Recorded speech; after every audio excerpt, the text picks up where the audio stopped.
Halo semuanya, balik lagi di Tripods, Troya Tribes Podcast. Bareng aku, Aditya Nova.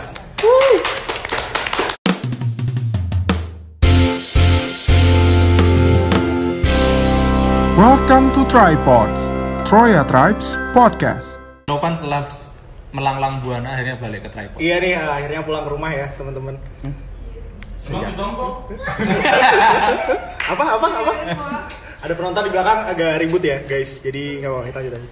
Hari ini sebenarnya topiknya kita pengen bahas startup ya teman-teman. Tapi sebelumnya aku mau ngasih beberapa data dulu nih terkait startup di Indonesia ya. Ternyata Indonesia itu cukup pesat pertumbuhan startupnya. Jadi kalau di dunia, Indonesia itu keempat katanya. Okay. Startup terbanyak di dunia ya. Kalau sekarang tuh udah mencapai 1.705 perusahaan startup di Indonesia sekarang ya. Dan itu terbanyak di Asia Tenggara gitu. Tapi setelah masa COVID kemarin ya dan fenomena harga rupiah yang naik juga, ternyata gimana sih fenomena startup hari ini ya? Jadi kita bakal bahas langsung nih bareng dua narasumber yang udah hadir di sini, yaitu boleh kenalin dirinya masing-masing? Silakan. Ya, nama dia Triadi. Dirinya masing-masing. Nanti kenalan sendiri deh. Oh iya. Oke, nama saya Yodan. Saya kebetulan ada di sini. Iya. Anda sebagai apa dari apa gitu loh? Oh iya. Saya kebetulan sebagai Troya Digital. Oke. Sebagai Troya Digital ya? Iya, sebagai Troya Digital itu manusia? Posisi. Oh, posisi. Iya. Terserah aja. Oke. Kalau saya Triadi, saya pemilik dari ijo-ijo.com, sebuah platform marketplace berorientasi ekspor, khusus buat tanaman. Nah gitu loh, kalau jelasin tuh kayak gitu. Kamu itu loh, contoh. Coba ulang. Iya, saya Yodan dari Troya Digital. Troya Digital itu? Troya Digital itu adalah Troya yang didigitalisasi. Kuda digital gitu ya, Pak? Kuda digital. Oke. Saya Troya Digital. Saya Yodan Pranata, CEO dari Troya Digital ya. Atau lebih sering dikenal dengan TAP ya, sebuah sosial media berbasis perpustakaan digital. Udah beneran ini. Ini beneran ya. Sip. Oke, jadi aku udah bareng dua founder hebat ya dari dua startup yang juga ternama di Jogja dulu mungkin ya. Ternama di Jambon. Iya, lokal banget ya. Lokal banget. Oke. Nah, sebelum bahas lebih jauh nih soal startup, mungkin beberapa dari teman-teman juga masih mungkin udah sering denger ya soal istilah startup. Tapi startup tuh apa sih sebenarnya? Mungkin kita coba tanyain ke founder-founder keren dulu deh. Menurut Mas Yodan, startup tuh apa, Mas? Startup kalau aku melihat pada esensinya adalah ya perusahaan rintisan ya. Startup itu adalah perusahaan rintisan. Jadi bisa dibilang sebuah perusahaan yang sedang memulai untuk bertumbuh, ya itu bisa dikatakan kalau menurut saya adalah sebuah startup. Oke. Itu entah itu di industri manapun, mau di industri fashion, mau di industri F&B, mau di industri digital, itu semuanya bisa disebut dengan startup sih. Oke. Jadi nggak melulu soal teknologi ya sebenarnya. Nggak melulu soal teknologi gitu ya. Ini yang kadang-kadang suka disalahartikan kalau basisnya adalah teknologi dikatakan startup, kalau nggak teknologi dikatakan UMKM biasanya begitu. Nah, kalau menurut saya sih semua itu sebenarnya sama aja gitu. Jadi kalau UMKM kan dinilai dari omset ya. Kalau UMKM itu kalau nggak salah ya, itu dinilai dari omsetnya gitu kan, nominal omset per tahunnya. Nah, kalau startup ini lebih ke jenjang waktunya. Jadi dia sedang dirintis gitu. Nah, tapi sebetulnya ya sama aja, semua startup tuh biasanya berawal dari UMKM sih. Oke, cuma untuk UMKM lebih ininya ya. Pengkategoriannya lebih dari omset, kalau startup ini lebih ke fasenya. Nah. Kalau menurut Mas Triadi sendiri gimana? Ya, buat saya yang orang hidup di zaman identitas unit usaha atau Oke. unit usaha dagang. Buat saya startup itu adalah metamorfosa, perubahan bentuk dari ideal menjadi realita bisnis yang terus dikembangkan. Oke. Itu versi saya. Karena memang saya minim sekali literasi tentang istilah-istilah sekarang ya, tentang startup dan lain-lain. Okay. Tapi kurang lebih sama lah ya. Hanya beda-beda istilah, beda-beda penyebutan, karena memang di anak-anak milenial suka pakai istilah gitu ya.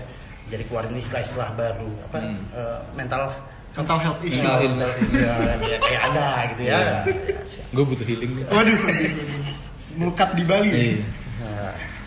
Oke, jadi itu ya sedikit intro buat teman-teman yang belum tahu nih soal istilah startup. Jadi sebenarnya startup tuh ya perusahaan rintisan ya, perusahaan awal gitu. Kalau tadi menurut Mas Triadi adalah ide yang dikembangkan jadi sebuah bisnis gitu ya maksudnya. Ya, itu untuk startup ya.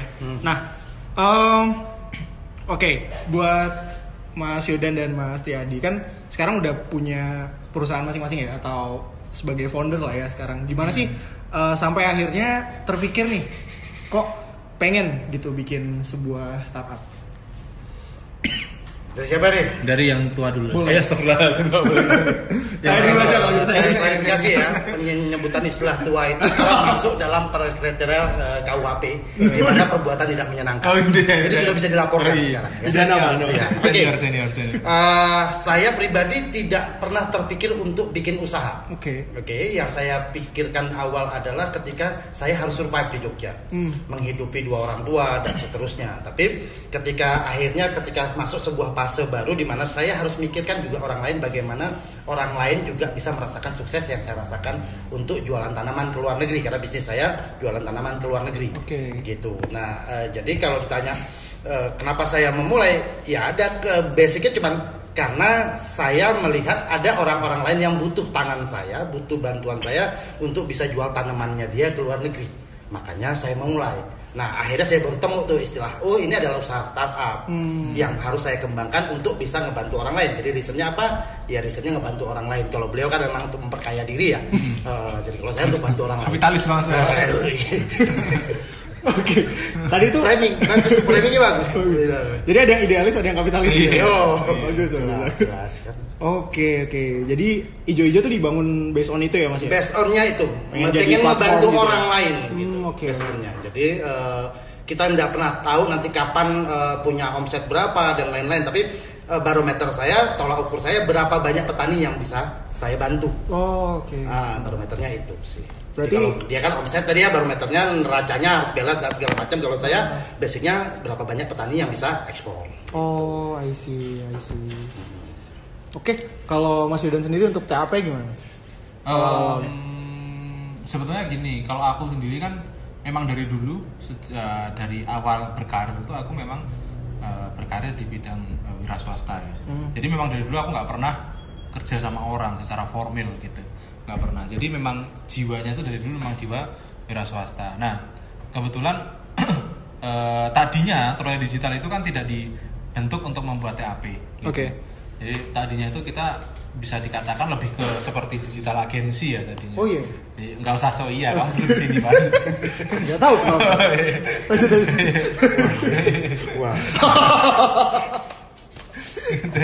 Nah jadi dari digital agency terus kita bertransformasi nih, kita melihat sebuah peluang sebetulnya tadinya, peluang yang disertai sebuah kegelisahan gitu.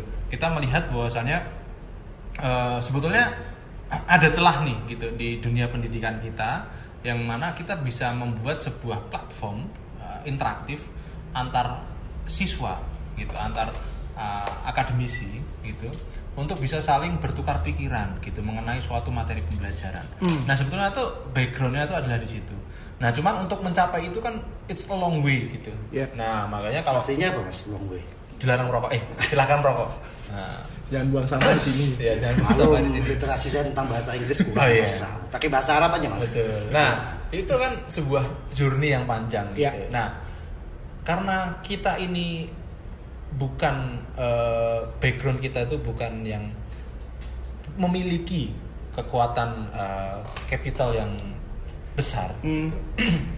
Akhirnya kita harus berpikir keras untuk kita perjalanan panjang nih, terus apa yang bisa kita lakukan sekarang untuk menghidupi perusahaan ini. Nah maka muncullah ide, kita mulai dari pembuatan perpustakaan digital, yang mana perpustakaan digital ini bisa segera diterima oleh pasar, bisa segera menciptakan traction, bisa segera menciptakan transaksi di situ, sehingga perusahaan kita bisa bertumbuh. Jadi sebetulnya kita ini sekarang masih di tahap step pertama lah untuk mencapai visi perusahaan kita gitu. Nah gitu sih. Kira-kira ceritanya begitulah. Cukup menarik sih. Begitu jauh ya shiftingnya ya kalau kita lihat ya, dari digital agency terus menuju ke perpustakaan digital atau sebuah platform sekolah gitu lah ya intinya. Oke. Agak mirip sih ya. Sama apa tuh? Ya, mirip saya dari petani tanaman dulu. Bisa jualan ke luar negeri, akhirnya ngajak orang lain untuk jualan ke luar negeri. Buatlah ijo-ijo.com seperti itu. Kurang lebih seperti itu. Iya, betul, sama.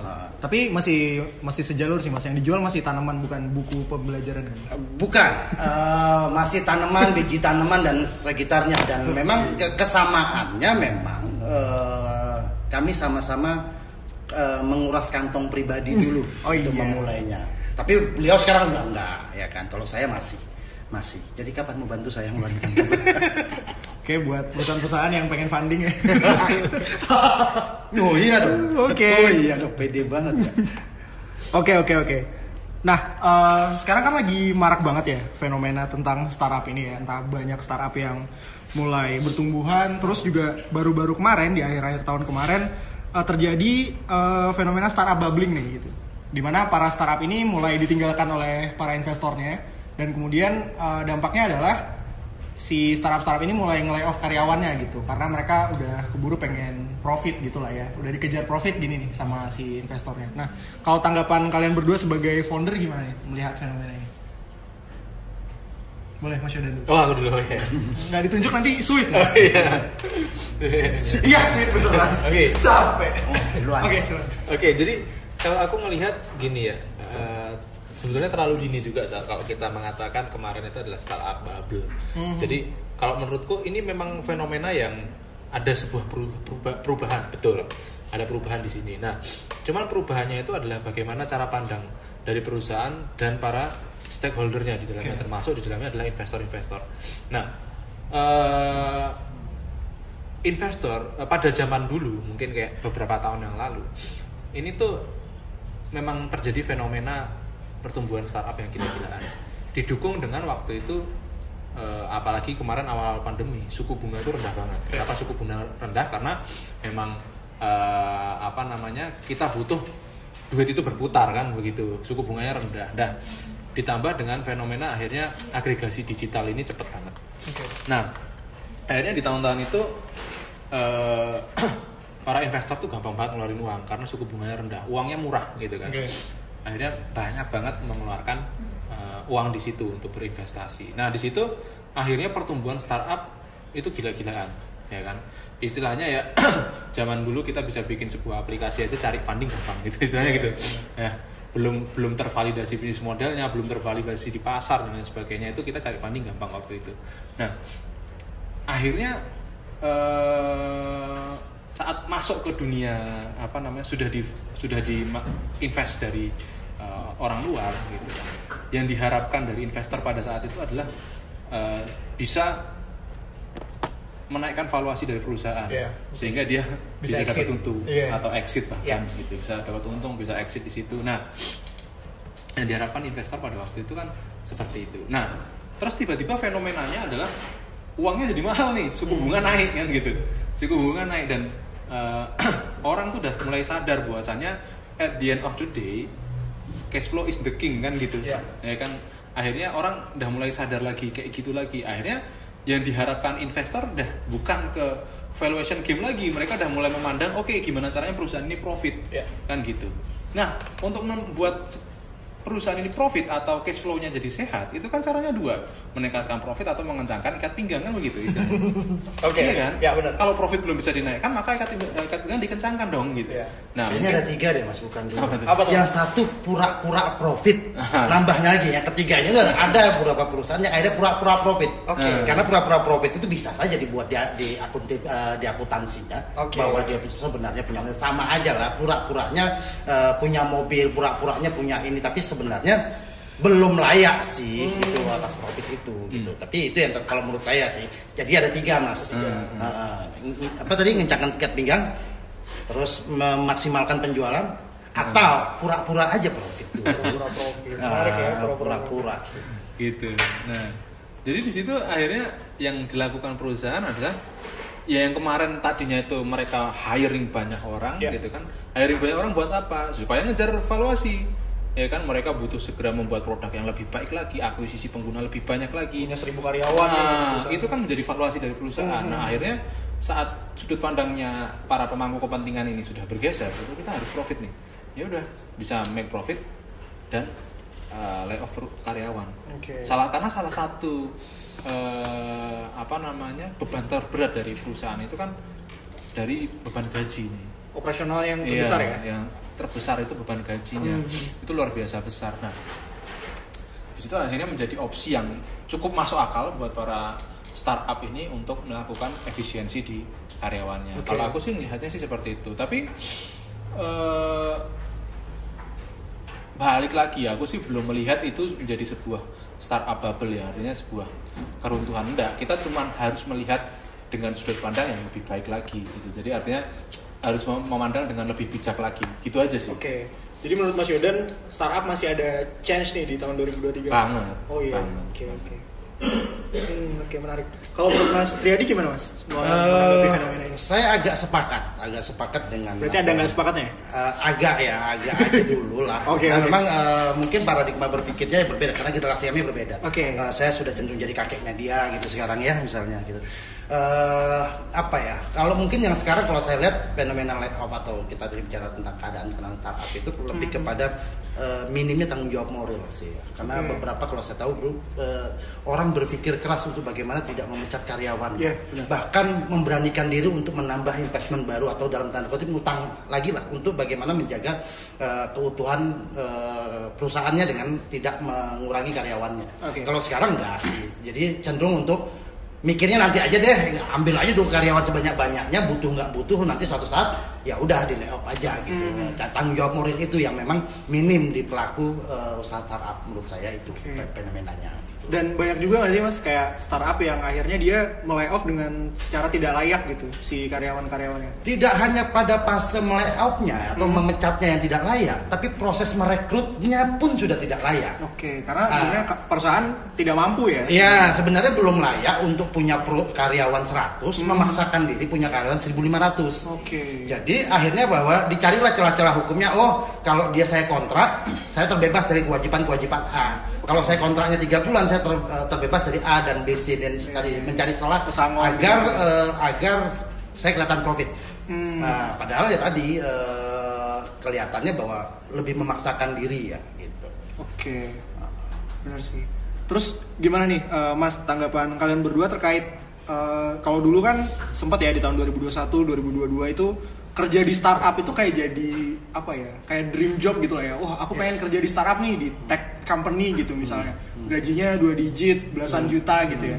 Nah, sekarang kayak dibalik aja gitu telapak tangannya. Nih kerja di startup banyak yang kena layoff dan lain sebagainya gitu lah ya. Banyak kontranya gitu. Kalau menurut kalian gimana? Kalau menurut saya sih gini. Jadi balik lagi ke tadi. Karena pertumbuhan startup itu kayak beberapa tahun belakang itu tinggi banget. Karena investor tuh masuk dengan banyak. Bayangin aja, so kebutuhan talent, apalagi digital talent, pasti tinggi kan? Demand-nya tinggi, perusahaannya bertumbuh dengan cepat, ya kan? Perusahaan bertumbuh dengan cepat, sedangkan digital talentnya tidak bertumbuh dengan cepat. Gitu. So hukum supply and demand, sehingga harga dari digital talent itu jadi tinggi. Benar sih. Gitu, langka ya. Langka gitu. Jadi orang itu berebut mengakuisisi digital talent. So startup yang pada dapat injeksi itu mereka bisa bayar gila-gila gitu kan, dapat tiba-tiba baru pengalaman Tapi saya nggak tahun mampu bayar 2 digit digital talent ya, saking mahalnya sekarang. Saking mahalnya gitu, karena waktu itu tuh ya begitu fenomenanya ya. Fenomenanya adalah mereka demand-nya tinggi gitu, demand-nya tinggi. Nah, tapi diketahui lah ya, balik lagi setelah divaluasi ulang gitu kan kesehatan bisnis ini, ternyata kan banyak yang tidak layak gitu kan, kurang sehat lah gitu bisa dikatakan. Nah, akhirnya aku melihatnya begini, ini menjadi sebuah momen kita berefleksi gitu loh. Berefleksi bagaimana akhirnya, karena begini Pan, waktu itu pun kita di Troya itu juga kewalahan gitu kan. Kita kan tidak menggunakan skema fundraising ya. Jadi kita full bootstrapping saat ini. Aku nggak ngerti, aku nggak bisa bilang kita akan selamanya, tapi sampai dengan saat ini kita bootstrapping. Nah, jadi waktu itu sampai sekarang bukan cuma waktu itu, sampai sekarang pun kita masih struggle mengenai hiring karyawan yang cukup masuk akal buat kita dengan dengan kompetensi yang bagus. Sampai sekarang kita masih struggle di Masuk masalah akalnya ini. maksudnya cocok gajinya ya? Cocok gajinya gitu. Karena banyak digital talent saat ini tuh standarisasi mereka itu sudah berubah gitu loh. Jadi Pak, aku bisa bilang kalau dari lubuk hatiku terdalam nih, para startup itu sudah merusak harga pasar nih, istilahnya gitu loh. Sudah merusak harga pasar. Jadi kita yang struggle bootstrapping dari bawah ini kadang-kadang sulit banget untuk meraih talent-talent yang oke gitu loh, dengan harga-harga yang lebih masuk akal buat kita, yang kita masih harus struggle bagaimana kita mendapatkan profit, menyehatkan cash flow dan lain sebagainya. Kita masih struggle di situ, kita harus bayar lebih tinggi gitu. Nah, jadi momen ini adalah momen refleksi buat kita semuanya. Jadi apakah memang win-win solution yang kemarin itu gitu kan, startup gaji tinggi gitu kan si para karyawan, sedangkan startup yang bootstrapping ini kewalahan untuk ini. Apakah ini tuh menjadi sebuah neraca yang oke buat pemberi kerja dan pencari kerja gitu loh, maksudku gitu loh. Nah, jadi menurutku sekarang akan menjadi momen refleksi sehingga kita bisa lebih menghargai satu sama lain gitu aja sih. Kalau Mas Jadi gimana?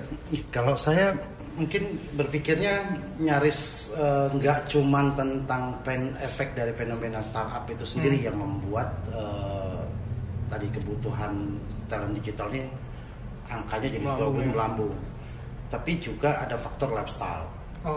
Lifestyle masyarakat juga gitu loh.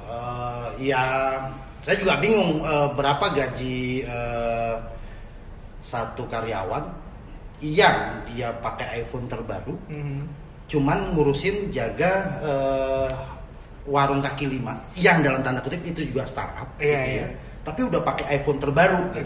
Nah, so bisa jadi nggak cuman di karyawan yang in langsung ke digital company-nya, tapi lifestyle-nya di belakang juga sudah seperti itu. Iya, benar-benar sih. Jadi ada saling keterkaitan lah, kalau saya ngeliatnya lebih luas itu. Apakah ini fenomena? Cuman kalau saya lihat fenomena ini cuma terjadi di Indonesia sih, gitu ya. Kalap gitu loh.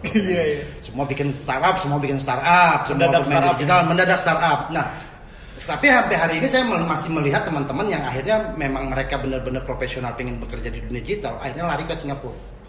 Salah satu karyawan saya juga lari ke sana, gitu ya. Saya suruh belajar di sana lah gitu ya. Saya karena kemarin pengen lari ke sana Pak, tapi cuma kayaknya capek sih. Iya, enggak, kalau kamu kan alasannya jelas pesawat dong. Enggak, alasanmu jelas, sebagai CEO dan founder gajimu lebih kecil daripada gaji karyawan. Itu alasannya. Kalau kamu kan itu ya. Lo tahu aja lo. Tahu kan kita kan banyak kamar ya. Jadi ya saya aja yang menyampaikan ke Pak. Buat kalau gaji jangan tinggi-tinggi. Foundernya tuh lo gajinya cuma berapa? Sampai hari ini lu belum gajian. Ini apa ya? Kok jadi curhat? Iya. Tapi menarik, lifestyle anak-anak startup tuh juga ternyata berpengaruh ya. Pengaruh. Karena kayak pas di tongkrongan nih, kerja di mana? Oh, di startup. Itu pasti kayak lifestyle-nya udah beda, dari baju yang dipakai, dari gadget yang mereka bawa juga. Itu kan pasti beda ya sama kerja di mana? Agensi gitu, misalnya agensi ya. Saya ingat gini Mas, saya jadi asisten manajer marketing sebuah perusahaan nasional saja dulu di Jakarta. Sejabatannya itu, saya beli rokok lu masih setengah bungkus. Artinya bukan gak punya duit untuk beli satu bungkus, memang waktu itu masih tren beli setengah bungkus karena saya nggak mau jadi perokok yang aktif banget. Sekarang kan nggak ada warung yang mau jual ngetengan. Nah, perubahan-perubahan ini juga berefek pada perubahan sisi bisnis, sisi manpower dan lain-lain pasti berubah pasti gitu. Dan apalagi semenjak ada di TikTok rame kok Xiaomi sih gitu ya. Nah, jadi semua orang belum jaga warung loh, pekerjaannya jaga warung. Kebutuhan jaga warung tuh apa sih? Cuman WA komunikasi, tapi harus iPhone gitu loh. Nah, ini juga berefek akhirnya kepada perusahaan-perusahaan atau founder-founder seperti beliau merekrut untuk jadi OB loh, standarnya sekarang harus punya iPhone.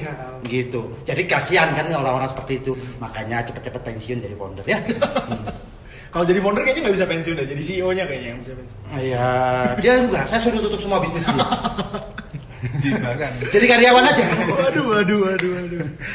Jadi masih jabat CEO tapi udah nggak founder. Iya, jadi kadang-kadang gitu. Aku loh nganggur aja pakai iPhone. Masa jadi ke karyawan di tempatmu, aku nggak bisa beli iPhone yang baru lagi. Padahal dia lihat loh, foundernya masih pakai Xiaomi gitu. Standarisasi ini loh.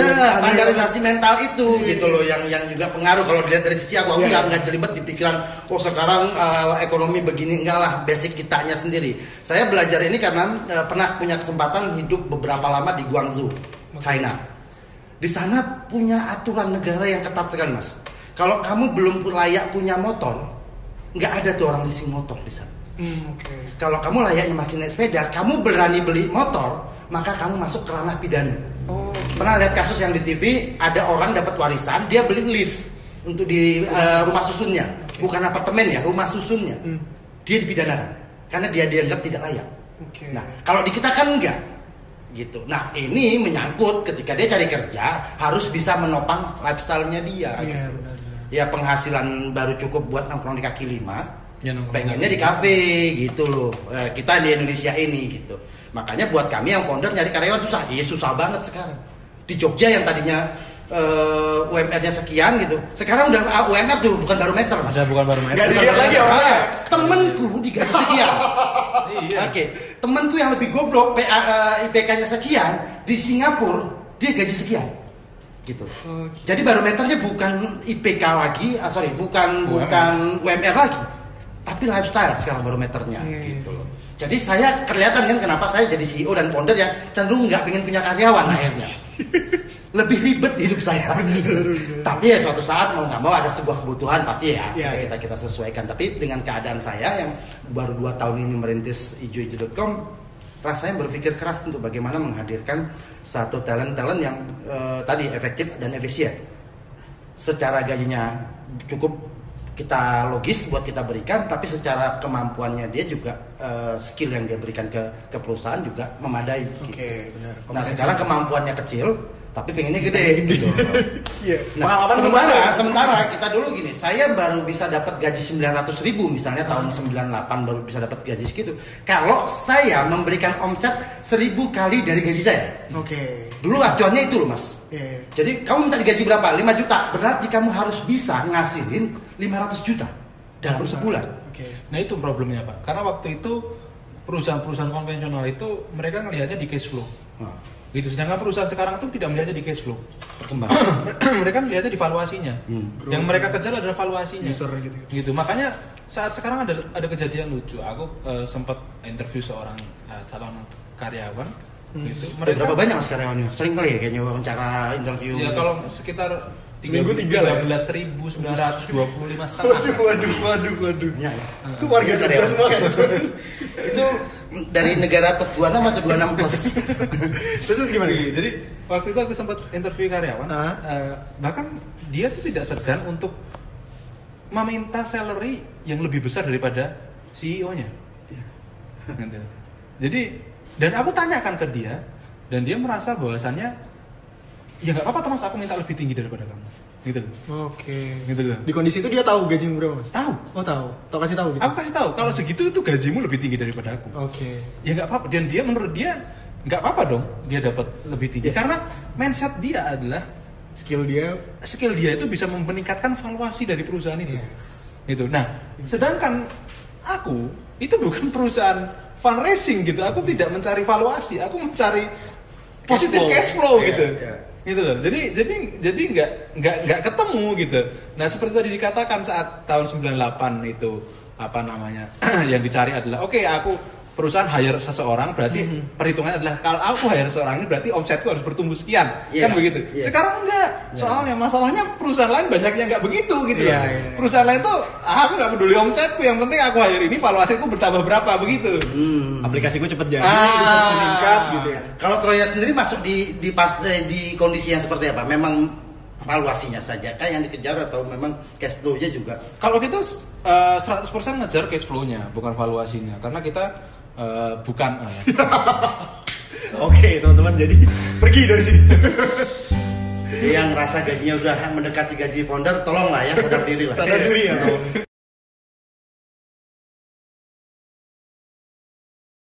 Oke, jadi dari aku ketemu banyak orang pun itu banyak banget insight untuk aku memikirkan ulang apakah perlu fundraising gitu. Karena dalam tanda kutip ya diwanti-wanti bahwasanya kalau saat kamu masuk ke valuation game sekali nerima fundraising maka aku masuk di valuation game. Iya. Gitu. Jadi aku akan menjadi bukan jadi full timer CEO lagi tapi jadi full timer fundraiser gitu. Jadi Cari duit ya. cari investor terus gitu. Jadi itu menjadi kayak lampu kuning lah buat aku. Oke, aku berpikir ulang gimana baik buruknya gitu.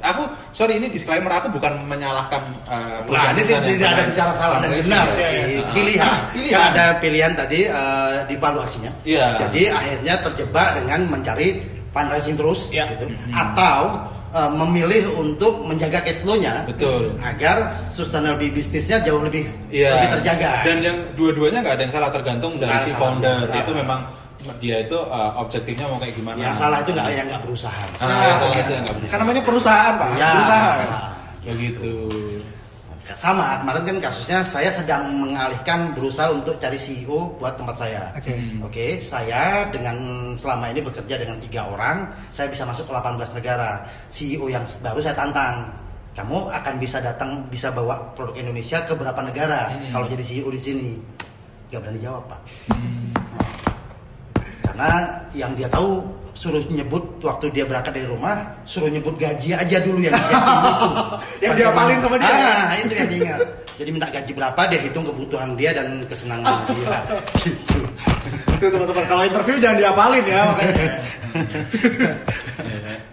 Oke, tapi gini Pak, tadi sempat nyebut jadi kita akan berefleksi ya setelah ada fenomena ini ya. Nah terus kalau kedepannya menurut kalian bakal gimana nih? Fenomena ngegaji si karyawan ini bakal jadi standarnya turun kah? Karena tadi ya udah banyak nih ternyata talent digital gitu sekarang. Terus standarnya jadi turun. Kalau dulu kan masih langka jadi wajar mahal gitu. Atau tetap kayak gini aja besok? Ya, mungkin dari. Boleh. Sekarang karena permintaan talent digital ini tinggi, akhirnya banyak yang berusaha ngasih pathway atau jalan singkat untuk menjadi penguasa digital. Jadi sekolah-sekolah digital untuk baik mulai dari IT-nya sampai yang marketing digitalnya itu dibuat dalam eksklusif 3 bulan. Lulus dari 3 bulan tuh dianggap udah paling master. Paling master. Dapat sertifikat ya. Dapat sertifikat, nih gue layak digaji 2 digit atau 3 digit gitu. Si paling digital. Ya saya pikir ya silahkan. Toh kembali lagi bahwa bekerja atau menjadi pengusaha itu kembali lagi ke nawaitunya. Lo mau cari apa sih gitu? Mau cari duit banyak tapi nggak bahagia gitu? Atau cari duit banyak tapi bahagia gitu ya? Gimana ya cara jelaskan? Ya aku mau itu. Jadi gitu. Nawaitunya. Jadi kalau saya dulu niat bekerja awal adalah mencari pengalaman. Agar saya bisa jawab, kalau saya nggak lulus S1 saya sama bapak saya, toh saya bisa cari duit, gitu kan, walaupun salah ya. Kita tahun ini jadi kuliah ya? Insya Allah. Insya Allah kuliah lagi. Jadi ya tadi kembali lagi saya tidak salah kalau ada karyawan yang pingin gaji tinggi, gitu ya. Di perusahaan dia cari, monggo dicari aja perusahaan yang mau gaji dia tinggi. Tapi seberapa lama dia ada di perusahaan itu? Gitu. Sehingga experience-nya dia menggarap sebuah project di sebuah perusahaan atau mengerjakan job desk-nya teruji atau tidak. Karena yang akhirnya bernilai kan itu. Gitu. Jatuh bangunnya atau pindah perusahaannya itu satu hal yang biasa saja buat saya. Tapi niat dia bergabung sebuah perusahaan cuman mau dapat materinya saja atau knowledge-nya cukup di situ saja gitu. Atau sebaliknya dia meningkatkan knowledge-nya, pengalamannya sehingga dia suatu saat mungkin naik fase dari karyawan menjadi pengusaha atau tidak gitu. Itu kalau saya sih ngeliatnya gitu. Karena akhirnya kami di kesempatan tadi yang acara silaturahmi di Solo itu membuat kami banyak cerita tentang kenapa bagaimana beliau sebelum membangun Troya, jatuh bangunnya beliau, saya yang nggak pernah jatuh-jatuh dan nggak pernah bangun-bangun misalnya gitu ya. Ya masing-masing akhirnya tahu gitu loh. Problemnya di sini gitu. Ya kalau saya mungkin tidak senekat beliau. Saya akui beliau lebih nekat tapi juga lebih terstruktur ketimbang saya yang memang tadi niat behind-nya membangun ya udah kita struggle untuk bisa membantu orang dan terus continue lah gitu ya. Tapi paling tidak kan in the end bahwa saya menempuh 18 negara dengan hanya bermodalkan nekat saja gitu ya. Hari ini terbukti gitu. Nah, tinggal wahana ini mau dimanfaatkan nggak oleh di sekitar saya. Mau nggak manfaatin saya, Mas? Ini jual ya. Saya nggak berani bahas itu. Saya kenal lagi. Udah disiapin mas, sumpah deh, siap tinggal mindahin aja. Oke, besok kirim pick up ya ke saya. Oke, siap.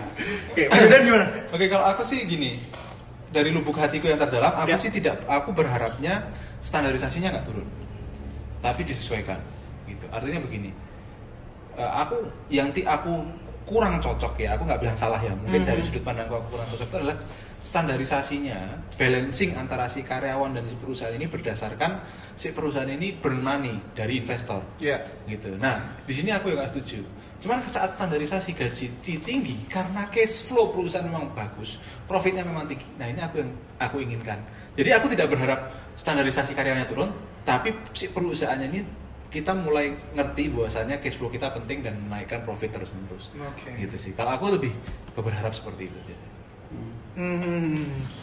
Berarti lebih ke gimana ngedorong perusahaan-perusahaan ini biar bisa punya cash flow yang sehat. Yes. gitu ya? Dan si karyawan juga ngerti gitu. Jadi Oke. si karyawan juga harus ngerti bahwasanya at the end of the day gitu, perusahaan harus make money, Ya. gitu kan, bukan burn money gitu Ya. kan. Nah, so apa yang bisa mereka lakukan untuk membuat perusahaan ini bertumbuh secara fundamental gitu, secara cash flow-nya sehat, profitnya besar. Nah, bagaimana karyawan ini bisa memberikan ke perusahaan. Jadi ini dua sisi harus saling mengisi gitu. Perusahaan juga nggak boleh asal-asalan bermani. Si karyawan juga harus ngerti bahwasanya tempat mereka bekerja ini juga butuh didorong supaya profitnya bertumbuh terus gitu. Oke. Kalau gitu berarti nggak bisa lagi dong besok kayak ada, oh aku kemarin di perusahaan ini digaji segini gitu. Kan nggak bisa ada standarisasi gitu kan, karena tiap perusahaan kan beda-beda tadi ya. Ada yang mungkin perusahaan itu cash flow-nya udah sehat gitu. Iya. Atau dia lagi burning money juga nggak tahu. Nggak ngerti sih kan. Nah itu ya betul. Jadi harusnya lebih bijak sih. Ya. Artinya Oke. jangan kalau aku sih gini. Nah ini udah masuk ke bukan bisnis lagi ya. Ini udah aku masuk ke sedikit nasihat untuk para pekerja lah ya. Oke. Berat ya kok ngomongnya nasihat ya bos. Oke, yuk lanjut. Jadi menurutku gini, kamu jangan kerja untuk uangnya, gitu. Tapi kamu harus kerja untuk meningkatkan value-mu, gitu. Jadi saat aku selalu bilang begini sama teman-teman itu, kalau kamu kerja Senin sampai Jumat dan terus menunggu untuk Sabtu dan Minggu, maka ada yang salah dalam kamu memandang hidup. Dan benci hari Senin. Dan benci hari Senin. Iya. Gitu. Itu menurutku itu ada yang salah dari kamu memandang hidup. Kenapa? Berarti kamu tidak hidup atau kamu tidak bekerja untuk mendekatkan dirimu ke impianmu. Gampang. Kalau kamu bekerja untuk mendekatkan dirimu ke impianmu, kamu nggak bakal capek. Kamu akan benci Sabtu Minggu karena itu adalah saatnya kamu berhenti mengejar impianmu. Iya benar. Gitu kan? Maka kamu akan benci Sabtu Minggu dan kamu sangat mencintai hari Senin. Gitu. Tapi kalau kamu itu cuma bekerja untuk uang, untuk gaji, dan kamu tidak bekerja untuk impianmu, maka kamu akan capek. Kamu pasti baru Senin aja dan ngarep-ngarep segera Jumat gitu, Iya, gitu. iya. Gitu loh yang maksudnya. Masih hari Senin. Gitu. Jadi maksudku adalah itu. Jadi jangan buat gaji itu adalah sebagai standarisasi kamu mau bekerja di mana. Oke. Tapi adalah pekerjaan ini mendekatkan dirimu ke impianmu nggak sih? Itu sih kalau aku. Jadi para job seeker aku ngasih sedikit advice ya. Kayak gitu sih. Kalau untuk memandang menurutku kalau mau diikutin silakan, nggak mau diikutin ya silakan. Tapi kalau menurutku Biasa ya pandangan beliau ya. Iya. Mas Dedi setuju sama dia? Setuju mas, kalau kasus itu setuju. Tapi walaupun akhirnya kita akan menemukan sebuah jawaban dari mereka bahwa mendekati impian, betul. Impianku adalah berlibur dan berhibur. Jadi ya dia cari uang, mimpinya untuk berhibur dan berlibur, bukan untuk punya sesuatu yang dia bisa banggakan sebagai legacy buat dia. Kalau mungkin di fase saya, apa yang saya buat hari ini adalah semata-mata legacy. Apa yang saya bisa bantu buat orang lain gitu ya. Nah teman, sehari ini saya bertanya ke anak saya yang mungkin sekarang udah kuliah juga gitu ya. Ya mimpi dia adalah segera lulus kuliah biar dia bisa bebas berlibur. Oke. Nah so kalau sudah bebas berlibur, risetnya harus cari duit. Yeah. Nah cari duit adalah cari gaji yang setinggi-tingginya. Nah, sebetulnya nggak salah pak. Nggak salah memang. Tujuannya berlibur nggak apa-apa. Cuman yang harus dipikir adalah seberapa besar kita memandang hidupnya. Yes. Itu artinya begini. Ya nggak masalah. Emang cita-citaku nggak berlibur. Aku pengen berlibur gitu. Yeah. Cuman aku gini lah. Aku bayar tiketnya di depan gitu istilahnya gitu. Daripada aku harus Senin sampai Jumat kerja terus, Senin sampai Jumat terus 1 minggu liburan, atau bahkan oke, kita 3 bulan kerja terus 2 minggu liburan, daripada harus begitu aku kumpulin nih kerjanya di depan gitu kan.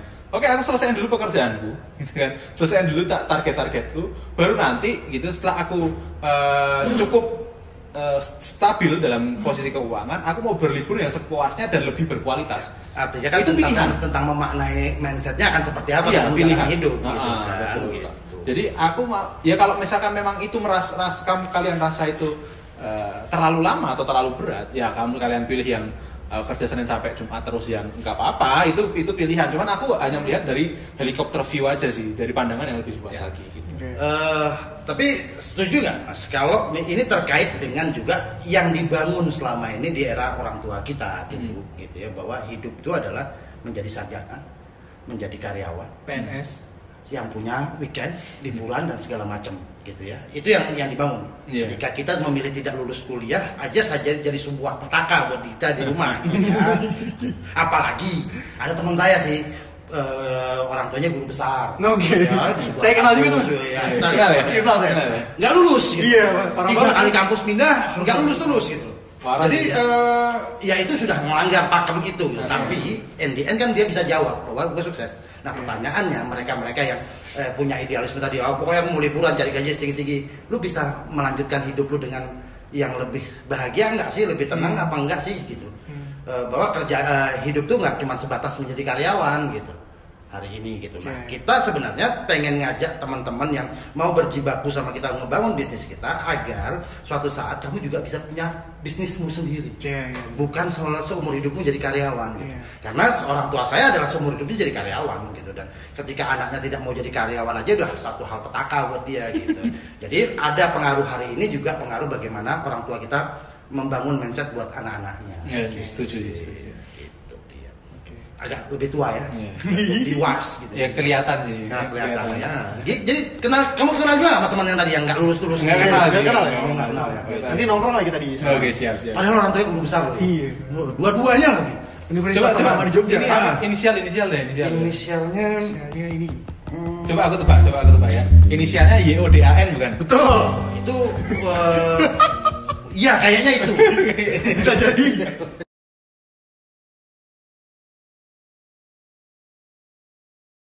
Oke, tadi udah panjang ya kita ngebahas soal fenomena startup, terus juga tips and trick juga ya tadi buat para pencari kerja yang pengen kerja di startup. Amin. gitu ya. Amin.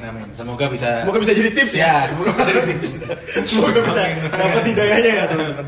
Oke, tadi kan Mas Yordan dan Mas Triadi juga sempat cerita ya kalau ngebangun startup tuh dari bootstrapping ya, bahkan sampai sekarang ya Ya, masih bootstrapping. sampai sekarang belum masih memutuskan untuk fundraising gitu. Yes. Nah, ada nggak sih lika-likunya gitu, atau apa sih tantangan terberatnya ngebangun startup secara bootstrapping gitu? Iya. Yang pasti puasa, Pak. Puasa apa tuh, Pak? Puasa lah nggak punya duit. Duitnya untuk bisnis semua. Yo, itu pasti lika-liku terberatnya puasa, Pak. Ini salah sih, produser harusnya ngundangnya ada satu yang fundraising, ada satu yang bootstrapping gitu. Jadi ada perempuan gitu. Kan Anda di perusahaan fundraising, Pak. Saya tidak boleh saya tanya. nggak sama dengan beliau puasa ya. Kalau saya memang problemnya bukan problem sih, tantangannya Iya. itu lebih kepada agak susah ya mensinkronkan antara action plan sama kenyataan yang dilakukan. Karena tadi menyesuaikan budget yang ada berapa. Nah, akhirnya penyesuaian, lebih banyak penyesuaian aja lah. Jadi tantangannya memang kita harus pintar-pintar untuk beradaptasi, Pak, dengan semua kondisinya. Tadinya sudah mempersiapkan ini, duitnya nggak ada. Nanti dulu. Mana akhirnya bukan sekedar memilih mana yang prioritas, tapi mana yang paling prioritas dan anggaran cukup. Walaupun prioritas banget, tapi anggarannya cukup diganti planningnya. Nanti dulu, bulan depan lah ya. Bulan Jadi depan. mencari core of the core. Ya. Intinya ini. Ya. Itu harus dicari. Tantangannya di situ ya ternyata. Apalagi ini kayak masih awal tahun gitu kan, bangun trajektori, Iya, bikin resolusi. betul. Gitu. Tapi di bulan depan kayaknya ini nanti dulu deh. Betul. Padahal udah di planning. Ya, tapi kalau dari saya sendiri memang bootstrapping 2 tahun ini memang jadi satu hal yang lumayan ya tantangannya. Tapi sementara prinsip saya berniat baik itu harus disegerakan. Oke. Nah, so memang berbagai tantangan 2 tahun terakhir ini akan saya rubah di tahun 2023 ini. Mulai bagaimana ya mempercepat ini kemanfaatannya yang tadinya cuma di wilayah Jogja dan Jateng, ijo-ijo bisa dimanfaatkan seluruh Indonesia. Oke, Nah, distribusi ya? Distribusi Platformnya. gitu. Ya mau nggak mau nanti harus ada adaptasi lah, mungkin dari Bruce Driving kita coba cari investor yang sifatnya masih angel investor dulu lah, yang mungkin sepaham dan lain-lain. Itu mau nggak mau harus mempercepat tadi mimpi untuk bisa bermanfaat tadi, itu dia. Berarti cari investor yang nggak banyak nuntut Nah, lah. makanya saya datang kan hari ini. Oh gitu Pak. Tolonglah ke kamu. Tolonglah. Oke. Nah, ngebangun startup secara bootstrap kan cukup sulit ya. Banyak banget yang harus dipertimbangkan kan. Rancanya harus seimbang, nggak boleh massive hiring, nggak boleh money burning kan, gitu segala macam. Nah, kira-kira pernah nggak sih ada di kondisi kayak bener-bener down banget nih? Kalau kita ngomongin startup kan runway-nya ini masih 4 tahun gitu. Kalau startup yang gede masih lama gitu. Kita masih bisa gaji kalian walaupun kalian nggak kerja nih. Kita masih bisa gaji 2 tahun gitu misalnya. Nah, kalau kalian pernah nggak sih kayak ngerasa, waduh bulan depan gaji pakai apa ya? Masih sampai kayak gitu pernah nggak? Iya, mungkin Mas Yaya bisa berarti. Peronot Iya, jadi kalau ditanyain melewati fase itu beberapa kali lah. Sering nggak? Enggak, beberapa kali lebih tepatnya sering gitu ya. Iya, Di petugasnya. Terus kalau kesulitan, kebingungan, oke besoknya harus gaji teman-teman pakai duit apa ya? itu Apa jual aset ya? Itu beberapa kali gitu. Nah, ini yang bisa kita lakukan setelah mentok ya nangis di pojokan. Terus ada yang ngasih gitu. Nangis di pojokan. Enggak. Jadi tapi aku justru ngerasa itu keseruannya ya. Keseruannya artinya kita dipaksa berpikir. Kadang-kadang kalau the power of kepepet ya, kalau kita udah kepepet banget gitu kan, akhirnya kan kita dipaksa, oke, kita harus kerja nih gitu, kita harus segera cari duit nih gitu, kita harus segera cari transaksi nih. Kalau enggak gimana besok bayarnya gitu. Akhirnya kan dipaksa untuk berpikir itu kan, jadi kita akhirnya push the limit gitu ya kan. Nah disitulah keseruannya sih kalau aku. Jadi melewati nggak fase-fase kayak gitu, ngelewati berkali-kali. Cuman kan memang orang yang termasuk karyawan kita lah ya, yang dilihat kan adalah proses dapat duitnya. Iya. Oke. Proses kita carinya gitu ya, kita nangis di pojokan, doa sepanjang malam gitu ya, itu nggak dilihat. Iya. Gua nggak mau tahu keadaan lu kayak begitu. Yang gua tahu akhir bulan gua gajian. Iya. Gitu. Iya itu juga. Karena kalau karyawan yang diajak naik gaji itu banyak yang mau. Tapi diajak sabar ya gajiannya nanti akhir bulan ya atau bulan depan ya, itu pasti nggak banyak. Iya. Itu fenomenanya seperti itu sih. Tapi ya buat entrepreneur ya itulah salah satu kelebihannya ya, keseruannya di situ. Terus berusaha berpikir. Tapi pernah kayak 1 bulan nih akhirnya di pending gajiannya gitu, atau misalnya telat beberapa minggu gitu. Nah, bagi mereka-mereka yang punya tanggung jawab moral, itu berusaha tidak terjadi, Mas. Oke. Entah apapun caranya, mau nggadein temennya kek, mau nggadein orang tuanya kek, itu akan dilakuin. Oke. Tanggung jawab moral itu. Tapi kalau hari ini banyak, ya tolonglah ngerti aja. Akhirnya apa, founder sama CEO-nya nggak nongol sepanjang bulan karena belum bisa bayar gaji karyawannya. Ada kan gitu. Yang keluar cuma suratnya ya. Tolong, minta tolong. Bersabar, ini cobaan gitu ya. Ya gitu. Kalau saya pribadi kayaknya amit-amit jangan sampai. Mendingan saya yang sekeluarga berpuasa, tapi yang bantuin saya untuk tumbuh tetap gajinya terbayarkan. Oke. Itu makanya cari yang gajinya sedikit. Iya benar ya, tetap mampu ya. Tetap mampu. Mas Yuda gimana? Pernah Mas? Belum pernah sih. Belum pernah ya? Alhamdulillah. Sampai hold sih belum pernah. Alhamdulillah ya, paling ya sama, kita aja yang puasa. Tapi kalau teman-teman sih sebisa mungkin sih, dan alhamdulillahnya masih dikasih jalan terus untuk bisa kasih apresiasi buat teman-teman. Oke. Gitu. Tapi sebenarnya nggak tahu setuju apa enggak ya. Sebenarnya entrepreneur itu rumusnya bukan tentang seberapa jago ngelola keuangan, tapi seberapa jago cari alternatif ketika ada keadaan-keadaan kayak gini. Seberapa jago kamu prihatin? Seberapa dekat pada Tuhan? Seberapa dekat pada Tuhan? Ya Allah, tolong ya Allah, jangan besok gajian ya Allah. Gak usah saya ya Allah, karyawan saya dulu aja ya Allah. Bener, akhirnya dikasih cuma karyawannya kalau Kita nggak dapat. Berarti sering gak gajian ya Pak? Sering gak gajian? umumnya ya kalau yang founder atau CEO menurut saya ya yang saya kenal beberapa kayaknya lebih banyak nggak gajiannya. Tadi. Apalagi di awal-awal. Oh kalau sekarang dia udah enggak lah. Udah Nggak terima gajian. gaji. Nah, oke. Kita tadi udah ngebahas ya soal gimana strugglingnya nih startup buat bisa ngegaji karyawannya doang nih, belum Iya. sampai profit ya. Masih ngegaji karyawannya doang. Nah, kalau buat bootstrapping apalagi, ini kan kerjaannya tuh bakal padat banget ya. Kayak tadi Mas Yodan bilang bahkan kalau bisa Sabtu Minggu tuh nggak libur gitu. Nah, gimana kalau buat ada nih orang-orang anak-anak sekarang kan bilang kerja tuh harus work life balance nih gitu, antara kerja dan kehidupan atau kerja dan healing tuh harus imbang gitu kalau anak-anak sekarang. Itu gimana menurut kalian? Jangan jadi pengusaha. Karena karyawan aja gitu, itu tepat. Karena kalau jadi kayak saya ya, apalagi yang saya audiens saya atau klien-klien saya di luar negeri, sehingga saya mengikuti ritmenya mereka. Oke. Jadi jam 12 malam saya masih harus interaksi dengan buyer-buyer saya di luar dan lain-lain. Itu semua masih saya kerjakan sendiri. Jadi nyaris tidak ada weekend dalam hidup saya. Oke. Kok kerja serepot itu ya? Saya bukan bekerja, saya mengejar mimpi saya. Ya memang harus seperti itu menurut saya. Mungkin ada yang ngejar mimpinya masih bisa sambil healing dan lain-lain. Ya kalau saya enggak sih. Saya mengejar mimpi samping kadang-kadang baru bisa healing. Kadang-kadang ya. Kalau sekarang kan healing tapi kejar si mimpi aja sebagai sampingan gitu. Oke. Jadi nyaris kayaknya buat saya agak sulit ya untuk bisa hidup balance, bener-bener balance gitu. Apalagi ya kecuali lah ya saya menghadirkan sebuah usaha dengan big capital. Oke. Ya mungkin bisa, mungkin ya, tapi saya nggak tahu, saya nggak pernah ngalamin itu sih. Saya belum pernah ngalamin jadi anak presiden yang bisa bikin bisnis apapun. Presiden negara lain ya.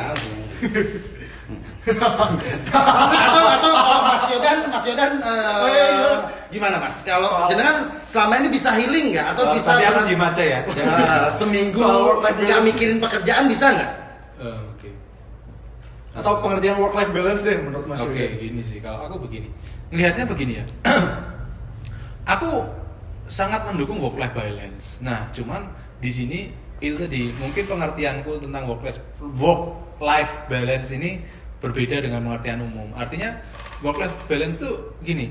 Apalagi yang aku cari saat apa yang aku lakukan ini adalah hidupku. Oke.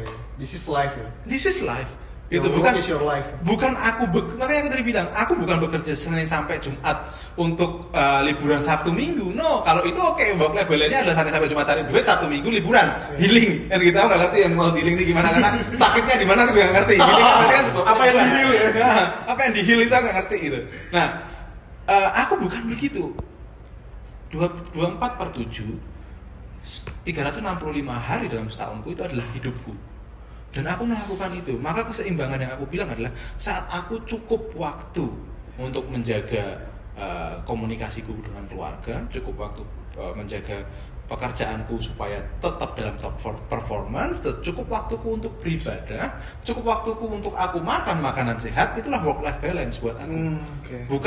Bukan aku kerja Senin sampai Jumat untuk liburan Sabtu Minggu. No, kalau aku bukan itu, karena apa yang balik lagi tadi aku bilang, aku kerja sekarang itu untuk meraih impianku gitu.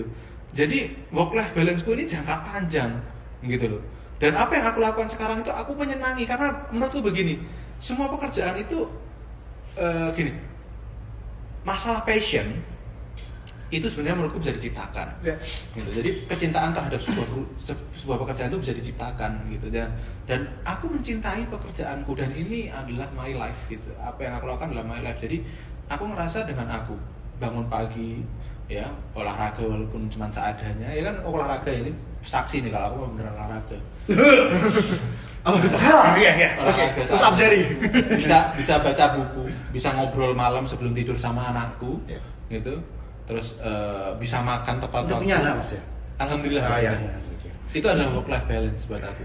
Nah, Ya tadi kalau saya kan disclaimer-nya bahwa kalau dianggap bahwa pakai idiom atau pengertian umum tentang balance sebuah kehidupan gitu ya, yang ada sekarang, ya saya menganggap saya nggak balance gitu ya. Tapi kalau pakai bahwa hidup saya itu juga udah bagian dari apa yang memang saya butuhkan, saya kerja, saya begadang dan lain-lain, ya itu buat saya ya fine saja, buat saya senang. Iya kan, nggak ada masalah kan gitu. Masalah. Mau Sabtu Minggu kerja kan nggak ada masalah kan? Nah, Nggak ada masalah karena itu adalah hidup kita gitu. Kita nggak ngerasa itu sebuah beban.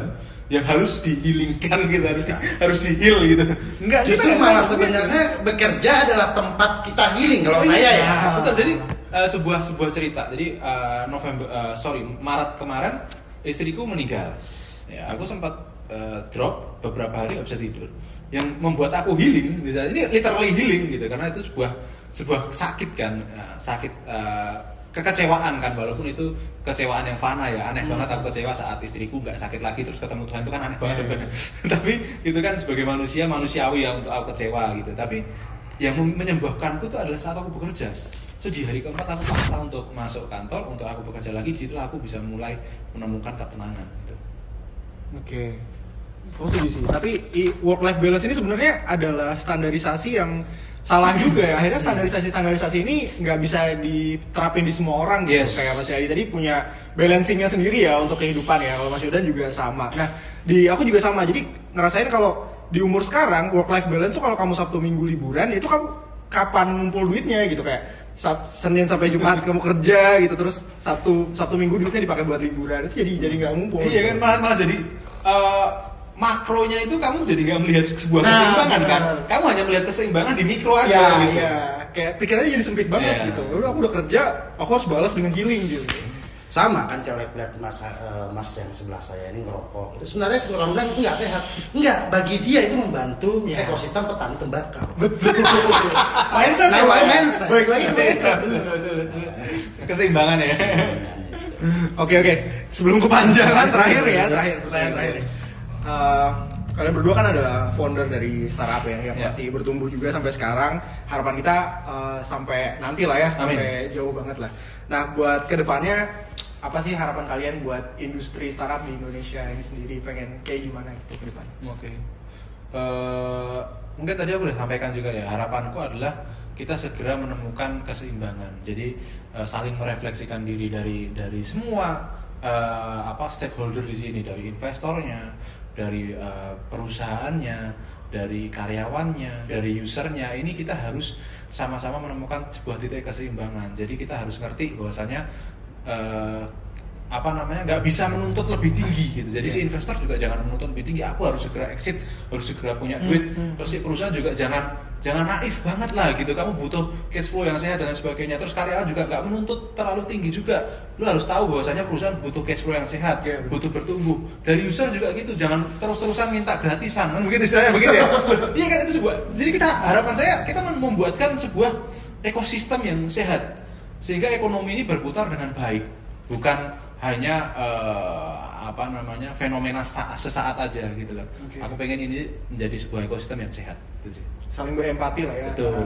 Itu tadi semuanya. Menemukan titik balance sih. Ya, kalau saya nambahin sedikit paling ini sih ya. Saya cuma berharap bahwa kondisi tumbuhnya startup ini yang semakin menggeliat adalah sebuah kondisi yang bagus, good condition. Yeah, yes. Mari kita buat lebih great, di mana akhirnya jauh lebih sehat. Jadi startup yang sehat, bahwa punya pendapatan yang real, punya cash flow yang real, itu jauh lebih baik ketimbang sekedar bahwa di atas kertas angkanya menarik. Yuk kita bikin lebih menarik, di internalnya jauh lebih menarik. Yes. Oke. Thank you banget Mas Yodan, Mas Yadi udah ngeluangin waktunya datang ke Troya Tribes ya sore hari ini. BTW ini kan rumahku kan. Iya, jadi juga BTW juga ini bukan saya sibuk-sibuk, saya nganggur kok sebenarnya. Oh iya. Enggak, aku butuh sebulan loh ngundang beliau. Oh ya boleh. Besok kita bahas apa lagi? Butuh sebulan untuk ngundang beliau tuh. Malah 1.000 bulan. Ya. Oke, itu dia tadi teman-teman Troya Tribes podcast ya, atau Tripods episode ngebahas startup nih. Jangan lupa teman-teman tonton juga episode Tripods yang lain di channel YouTube Troya Tribes ya. Thank you dan see you in the next video. Dadah.